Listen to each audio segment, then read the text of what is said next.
Yo, du coup l'idée c'est de sertir une pierre avec 4 fils. Donc il y en a 2 que j'ai là dans les mains qui vont être les guides.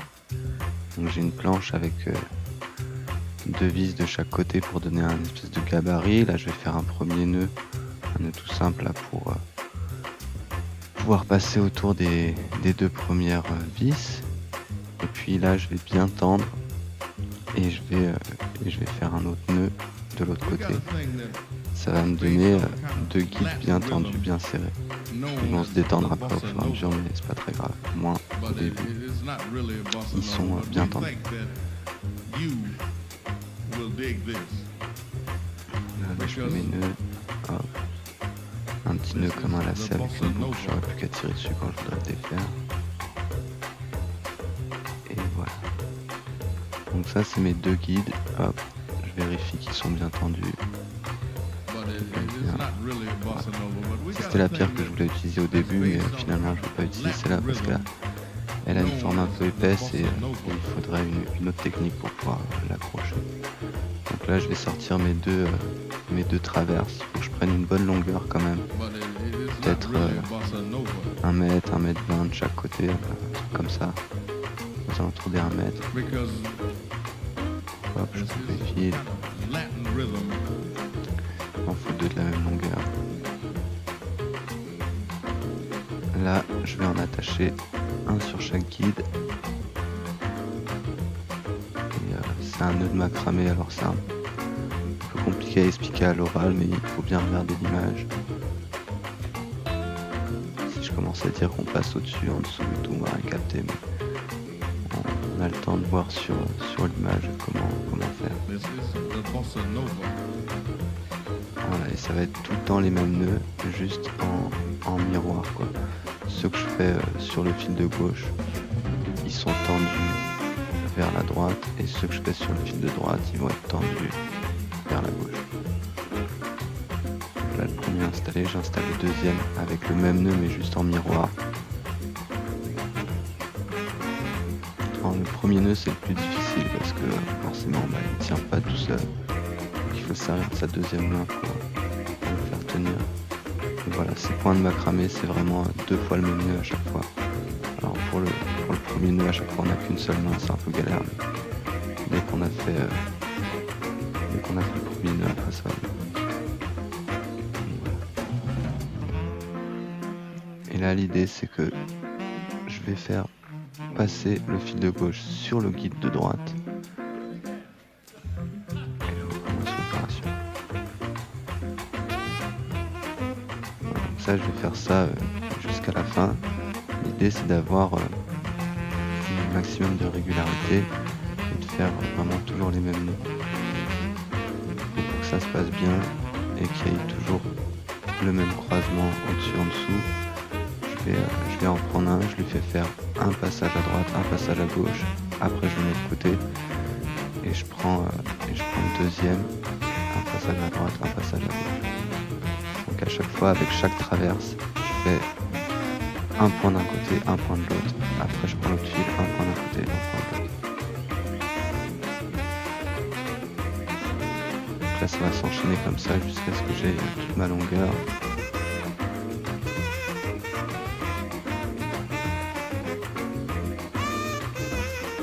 Voilà, là j'ai déjà bien avancé. Entre temps, je vais me rendre compte que la pierre elle est pas bonne, je vais en choisir une autre. C'est mieux possible.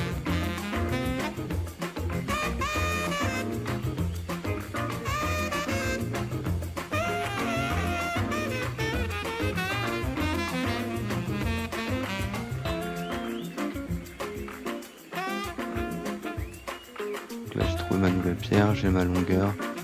Je vais vérifier que c'est bien la bonne longueur. Donc hop, je prends ma pierre et je lui fais faire la périphérie, la circonférence de la pierre en suivant un petit peu la partie que j'ai déjà faite. Voilà, donc là on se rend compte que ça fait bien la longueur de la pierre. Je vais pouvoir défaire mes guides en haut, en bas. J'enlève tous les petits nœuds que j'avais fait pour tenir. Et du coup, vu que j'ai bien serré à chaque fois, les deux guides ont eu tendance à se resserrer l'un vers l'autre, c'est normal. Ça lui donne un peu cette forme de panier.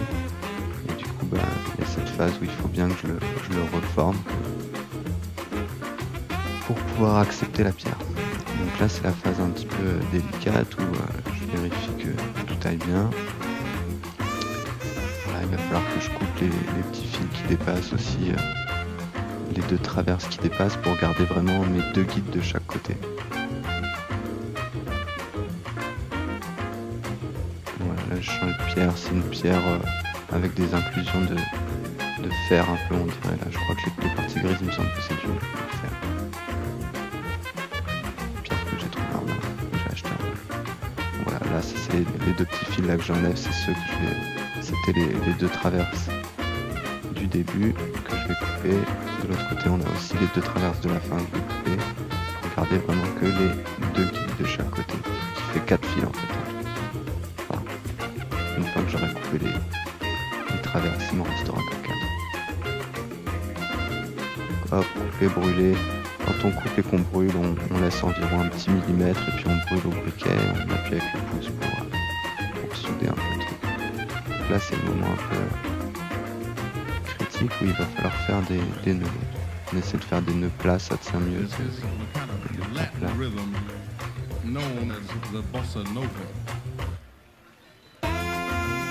Là c'est le moment où il faut pas hésiter à bien serrer quoi.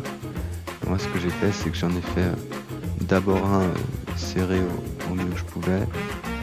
Et puis du coup je fais l'autre côté où là je peux vraiment bien serrer parce que tant qu'on n'a pas le premier c'est difficile de serrer le deuxième. Et du coup je l'ai fait en deux fois quoi. D'abord j'ai serré ce que je pouvais, puis j'ai fait l'autre côté en serrant plus fort, puis j'ai défait le premier et j'ai serré plus fort et puis j'ai défait le deuxième que j'avais fait pour le refaire une deuxième fois. Et voilà, quand on est sûr qu'on a bien serré au maximum, en fait on a les deux fils qui ont vraiment serti la pierre en fait.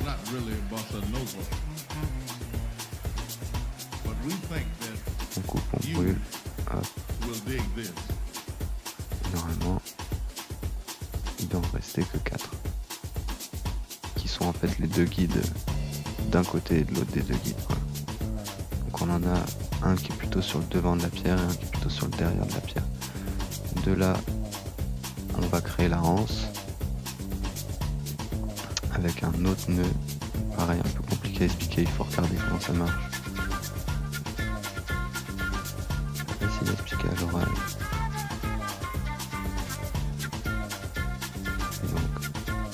Soit si on fait ce point là tout le temps en commençant par la droite par exemple, ça va faire une espèce de vrille, de spirale. Et si jamais on commence une fois à gauche, une fois à droite, une fois à gauche, une fois à droite, ça va faire un point qui va être plat au final. Donc là ça avance, je vais bientôt avoir ma longueur pour pouvoir faire ma anse. Et voilà, là il suffit de replier et ça va nous créer la anse. Donc là pour finir la anse, eh bien, il faut se servir de la longueur qui nous reste. On passe en dessous, hop, on fait notre nœud. Voilà, en gros je me sers un peu des 4 fils pour faire un truc qui tient.